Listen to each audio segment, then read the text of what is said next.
Salamat, Care Choir, sa inyong matahong nga awit.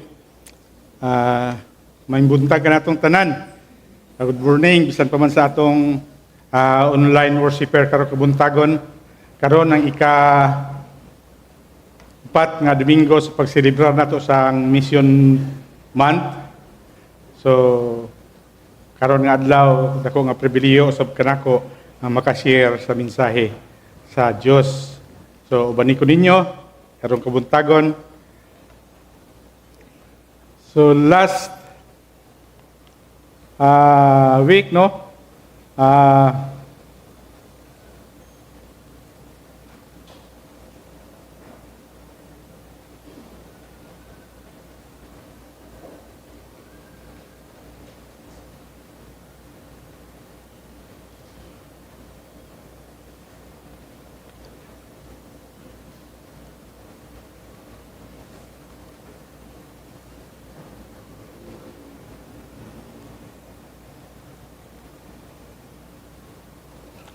Okay, to start. Last week's message was a powerful reminder of who Jesus Christ is in our lives, our church, the world, even in the universe. So last time, nahisgot kita sa topic na itulo ka importante nga bahin dito about the sufficiency of Jesus can meet all the world's need, even our personal need. So, naghisgot dito. Number one, Jesus is God's ultimate revelation of Himself. Gikotlo na dito sa Colossians 1:15. The Son is the image of invisible God, the firstborn over all creation. Jesus is the expressed image of the person of God. Ang ikaduha, ito, yung diri Jesus is the creator and sustainer. Sa Colossians 1:17, He is before all things, and in Him all things are whole together. And number 3, Jesus is the head of the church. So sa Colossians 17 and 18, so here the 18, and He is the head of the body, the church. He is the beginning and the firstborn from among the dead, so that in everything He might have supremacy. Number 4, because of whom Jesus, His sacrifice on the cross is the key that opens complete reconciliation, healing, and redemption when we believe by faith. Ito na gikotlo sa last message sa Colossians 1:19 and 20. So, nakita na ito diha. So, this time, so ato mensahe karon kamuntagon nanungod sa complete and empowered in Jesus for mission. Makuha nato sa Colossians 2:9-15. So akong pagbasahon diretso, hindi lang ninyo ang atong reference verse. Akong basahon sa Binisaya. Ingon sa verse 9, ang tinuod si Kristo na himong tao apan bisan pa niini naagihapon kaniya ang iyang pagka-Dios. Verse 10, ang madagayaon nga kinabuhi anaa kaninyo tungod kay kamo anaa kang Kristo nga mao ang nagagahom sa tanang espiritu nga naghari nga may gahom. 11, tungod kay kamo anaa kang Kristo natuli na kamo. 11, tungod kamo kay anaa kang Kristo natuli na kamo apan dili sama sa pagtuli sa mga Hudiyo nga adunay kuhaon sa lawas sa tawo, kundi ang gikuha ni Kristo mao ang dautan nga mga tinguha sa inyong lawas nga makasasala. 12, ingon diri kay ang bautismo kaninyo nagakahulugan nga gidubong na kamo uban ni Kristo tungod kay anaa kamo kang Kristo gibanhaw usab kamo uban kaniya kay nagsalig kamo sa gahom sa Dios nga nagbanhaw kaniya. 13, kaniadto kamong mga dili Hudiyo patay kamo sa atubangan sa Dios uban ni Kristo uban sa Dios tungod sa inyong makasasala nga kinabuhi apan karon gihatagan kamo kinabuhi sa Dios uban ni Kristo gipasaylo na ang tanan ninyong mga sala. 14, may tulubagon unta kita sa Dios tungod kay wala nato matuman ang iyang kasuguan apan pinaagi sa pagpalansang ni Kristo sa cross gipapas sa Dios ang listahan sa atong mga sala o karon dili na kita silutan. 15, dito sa cross gipildi na sa Dios ang mga espiritu nga nagahari og may gahom o gipildi na niya ang tanan nilang kaharian. Let us pray. Ginoong Diyos, salamat ni kabuntagon. Salamat sa imong pagkamaayo. Isan pa ning higayon ng imo kaming gitugutan sa patpat sa imong mensahe. Lord, ubani kami, tigay kami kaalam sa paghisgot sa imong pulong. Ubani kami Ginoong Diyos nga sa pagsugod hantod pagtapos aduna kami daghang makatunan paagi sa imong pulong Ginoo. Ing tanan gitugyap salamatan namo sa ngalan ni Kristo Jesus. Amen. So, the letter to Colossians is rich with profound truth about Christ's supremacy and our identity in Him. Colossians 2:9-15 emphasizes that in Christ we are complete and fully empowered to do mission and ministry. So, there are 3 points why we are complete and fully empowered to do missions. Number 1, the fullness of Christ. You see, sa verse 9, for in Him, the whole fullness of deity dwells bodily. This verse proclaims and reveals that the divine nature of Christ, affirming that Jesus is full God. Buti pasabot ka, siso 100% God. So, every attribute of God, the power, wisdom, love, and holiness resides in Christ. Meaning to say nga, kung unsa ang naa kang Kristo o kinsa si Kristo, nausab kang Jesus. Meaning to say that they are equal. The phrase, fullness of deity, refers to the complete divine nature residing in Christ. Nagpasabot kani sa pagkakumpleto ni Kristo, He is not partially or merely reflection of God's power. He is fully divine. This means that when we look at Jesus, we can see the heart, the character of the nature of God. Buti pasabot, siya mismo Diyos. The mission of God in the world grounded in the reality of whom Jesus is. So ang mission sa Diyos diri sa kalibutan nagasukad sa realidad kung kinsa si Jesus.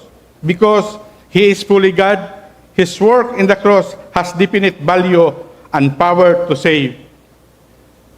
So, buot pasabot, tungod si Diyos, tungod ang Diyos hingpit, ang iyang gibuhat dito sa cross, walay katapusan nga bili o gahom sa pagluwas. Buot ipasabot, nga dili lang dito sa cross natapos o nahuman ang pagkamahinungdanon sa balyo sa iyang gibuhat, kung dili nagapadayon nga nagpabilin hangtod karon apil na ang gahom sa pagluwas. Muna usay mga igsoon nga when we share gospel, kung tao mo dawat sa kaluwasan nga atong i-share, matingala ta nga sa hinay-hinay makita nato ang kabag-uhan sa katao. Tungod kana sa gahom sa Dios nga nagapadayon hangtod karon og nagapabilin kana nga gahom na aking Hesukristo. The divine nature did not merely touch upon Jesus temporarily. It's permanently reside in Him. Jesus is not just a reflection of God or a representative of God. He is God in the flesh.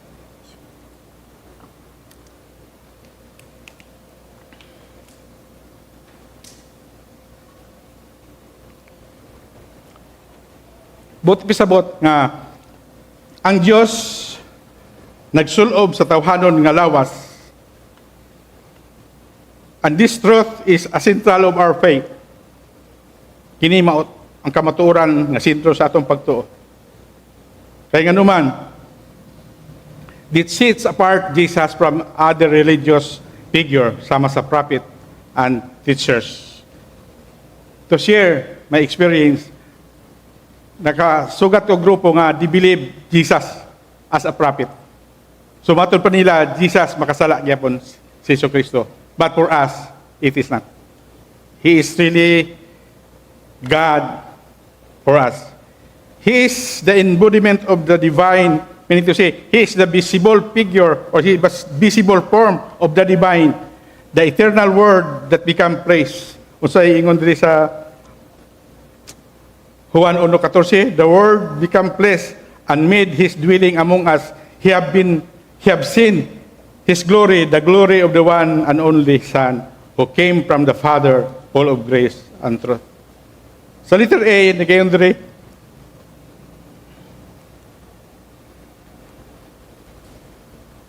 letter A, knowing and understanding the fullness of Christ give us the boldness in missionary endeavors. So sa dihang atong nahibalan o nasabtan nato ang pagkapuno ni Kristo, mao'y maghatag nato kaisog sa pagbuhat sa misyonon nga bulaton. Kay nganuman, una, we carry the message of the one who holds the power and authority. Bit-bit nato ang mensahe sa usa nga naggunit sa gahom ug may otoridad. Ikaduha, the same Jesus who overcame death and sin empowers us to go into the world with confidence because He is with us. Kaning world, muning katawhan nga naa pa sa sala. In Matthew 28:18-20 affirms this, all authority in heaven and on earth has been given to me. Therefore, go and make disciples of all nations. Letter B, it says, knowing and understanding the fullness of Christ assures us that Christ is sufficient for every need. So sa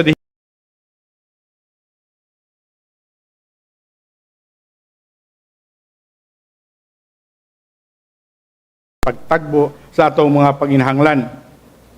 When we go mission, masugat nato ang nagkalahi-lahi nga mga tao, lahi ang ilang kahimtang, nahiuban nga naulipod sa sala.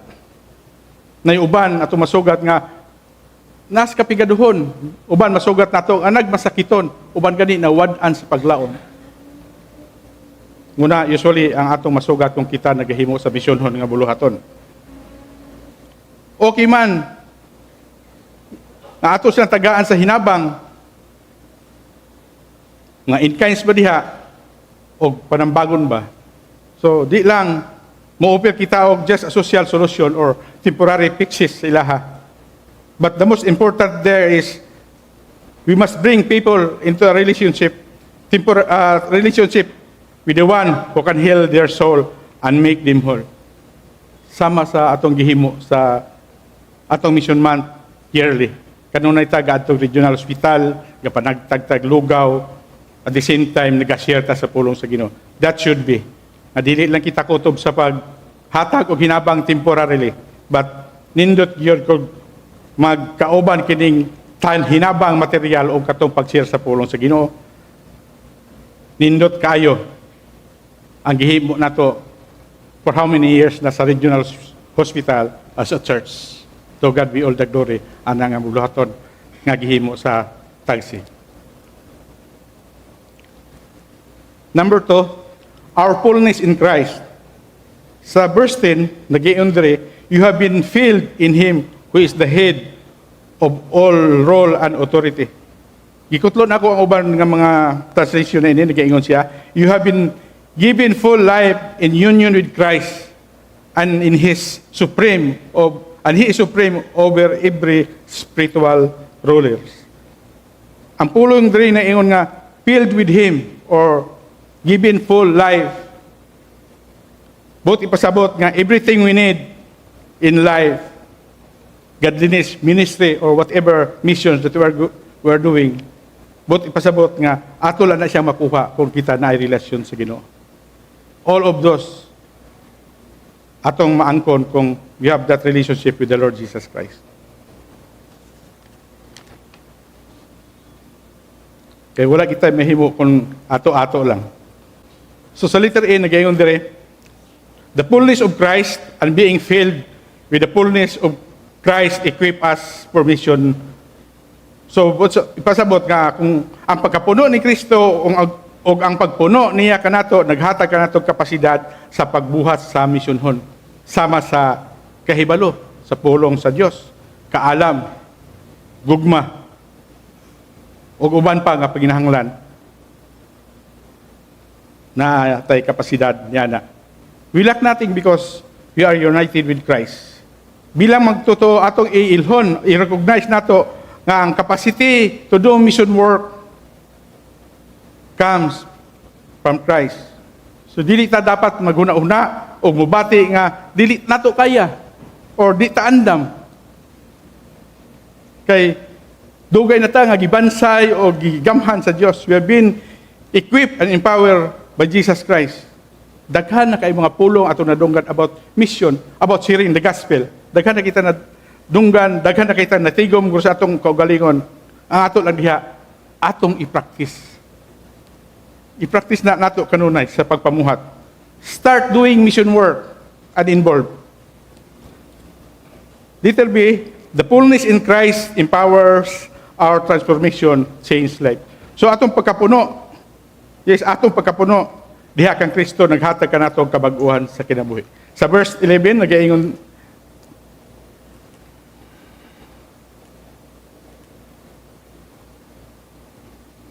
sa verse 11 din nagaingon, when you came to Christ, you were circumcised, but not by physical procedure. Christ performed spiritual circumcision, the cutting away of your sinful nature. But ibsabot sa pag-circumcise ni Jesus Christ ato, dili kay katong procedure physically o literally nga i-circumcise ka. Ang spiritual circumcision but ipasabot nga giwagtang, giwala, giputol ni Jesucristo ang atong makasasala nga kahimtang sa atong kinabuhi. Si Pablo nagamit sa sumbingay mahitungod sa circumcision para ihulagway ang espirituhanon natong kabag-uhan na nahitabo bilang magtotoo. In Old Testament, ang circumcision was a sign of a covenant of God and His people. Kaniadto. So usa ato kapag saad ang gisigutan nga circumcision nga literal or to physical gyud nga circumcision nga ginahimo sa una. That was a covenant between God and His people. But now in Christ, it implies giving up our old sinful life and allowing us to live a new life. Sa kang Kristo lahi, dapat atong isurrender ang atong daan nga kinabuhi o atong makasasala nga kaugalingon o tugutan nato nga magkinabuhi sa bag-ong kinabuhi kauban ni Kristo. Because of that, we must proclaim the sufficiency of Christ, a world looking for meaning in all wrong places. Ay unsa man di ay nganong ang mga tao gapangita man sa kasulbaran sa ilang kinabuhi ngadto dili mao nga lugar. Unsa man di ay mga tao nga wala pa kang Kristo. Gamay lang nga problema moadto sa kahilayan, sa imnanan, sa diskuhan. Gusto nila happenings, di ba? Kung wala pa kang Kristo. So by this we have to proclaim the sufficiency of Christ. Every human heart hungers and thirsts for the fullness of Christ that only Him can provide. Kanang common term bitaw na to nga ginaingon nga katagbawan. Di ba usually dungog nato ning pulo nga katagbawan. Naara kang Kristo atong katagbawan. Naara gyud niya wa kinilain pa. So, ang atong buhat, atong task is to pinpoint them to Jesus Christ, who is the source of life and purpose. So, sa letter C, nag-iingon dire, our being filled in Christ is the foundation of our witness. Ang atong pagkapuno daw diha kang Kristo maong pundasyon o pagpamatuod sa atong kabag-uhan. When we go mission, di malikayan o usually muna ginahimo nato nga we share our testimony kung paunsa ta gibag-o sa Dios, di ba? All of us naka-share sa gospel na experience nato nga murag itulak kita, naigatulak nato nga i-share ginato atong kabag-uhan. i-share ginato ang unsa nadawat nato kang Kristo. So muna siya magtulak nato tungod kay ang atong pagkapuno diha kang Kristo mao nay pundasyon nga kita gibag-o na sa Dios. So the transformation that Paul described in these verses is not meant to be kept.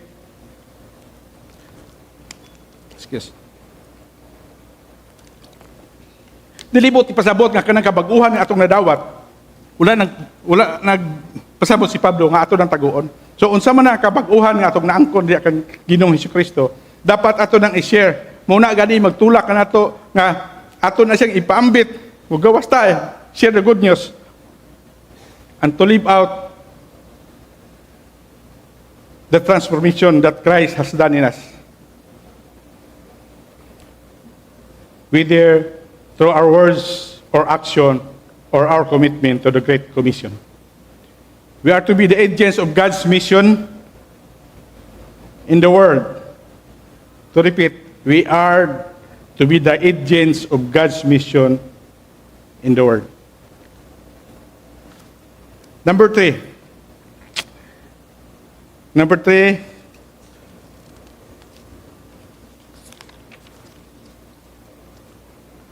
our victory in Christ. We have victory in sin and death. We are made alive in Christ. Sa verse 13 nagaingon, kaniadto kamo mga dili Hudiyo, patay at tubangan sa Dios tungod sa inyong makasala nga kinabuhi apan karon gihatagan kamo kinabuhi sa Dios uban ni Kristo. Ipasaylo na niya ang tanan natong mga sala. So the gospel is the story of resurrection through Christ. He has made us alive, forgiving all our sins. So this new life is a gift of grace. So dili na dapat natong pangining kamutan apan gihimo na kini ni Kristo alang kanato. Dili na ta ilawom sa pagkahinukman gawas no na kita o nagmadinaogon na kita. Sa letter B, nag-ingon diri, Jesus Christ triumph over all evil. Sa versikulo 15, nag-ingon dito, diri sa verse 15, nag-ingon, dito usab kamo sa cross, gipildi na sa Dios ang mga espiritu nga naghari ug may gahom, ug gipakita niya tanan nga sila pildi na. Paul describes Christ's victory over all spiritual forces of evil. This victory is not just past event, it has ongoing effect. So, ang kadaugan ni Kristo nagapadayon hantod karon o sa umaabot. Christ's victory is complete and He is the reigning King. Mga igsoon, nagmadinaogon na usab kita kauban ni Kristo. We're already victorious with Christ. Letter C, knowing and believing the victory of Christ over sin, death, and power of darkness give us the confidence and purpose in our mission. Tinuod, sa dihang aton nahibaluan ang kadaugan ni Kristo batok sa sala, kamatayon gahom sa kangit-ngit. Mao'y maghatagan nato kumpiyansa o kaisog sa pagbuhat sa misyon nga buluhaton. We are called to live out this victory and proclaim to others. Dapat lang, because all of us has already victorious is with Christ.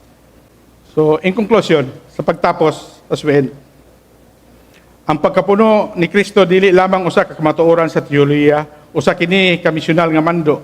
We are complete in Him, and this completeness equip us and empower us to share the gospel with boldness and confidence.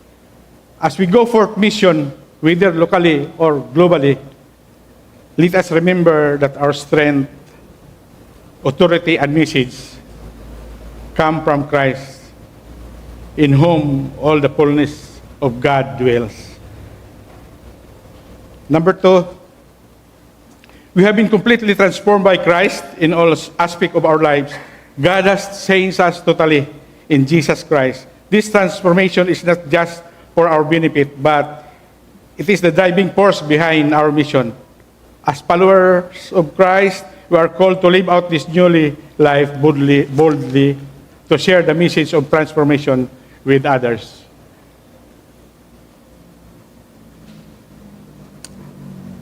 We are to be the agents of God's mission in the world.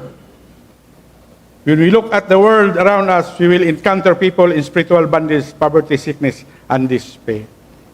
Number 3, lastly, remember that the foundation of mission is the victory of Christ has won over sin, death, and the power of darkness. We are no longer bound of our past. We are alive, forgiven, victorious in Him.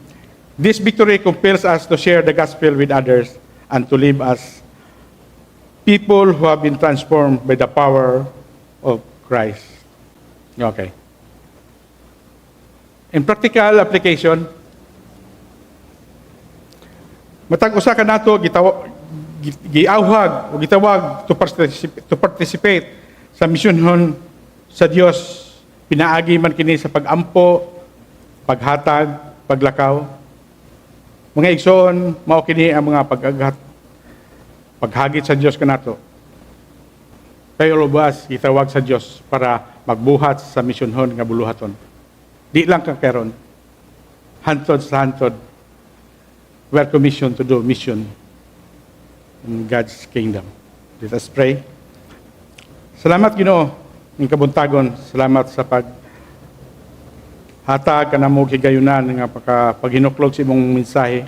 Salamat naot nga katong mga mensahe bisan tuod mamubo lang Ginoon Dios nga namin nakutlo. Nga among mapalandungan sa matag adlaw sa among kinabuhi. Kay dili lang di ay nga taman lami sa simba, paglingkod, pagpaminaw niya pauli. Lord, hinaot nga maka-challenge to matag usa kanamo. Nga we should start doing mission work. We should involve in mission work.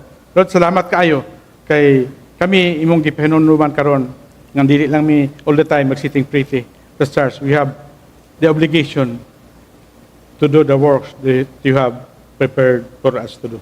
In Jesus' name we pray. Amen.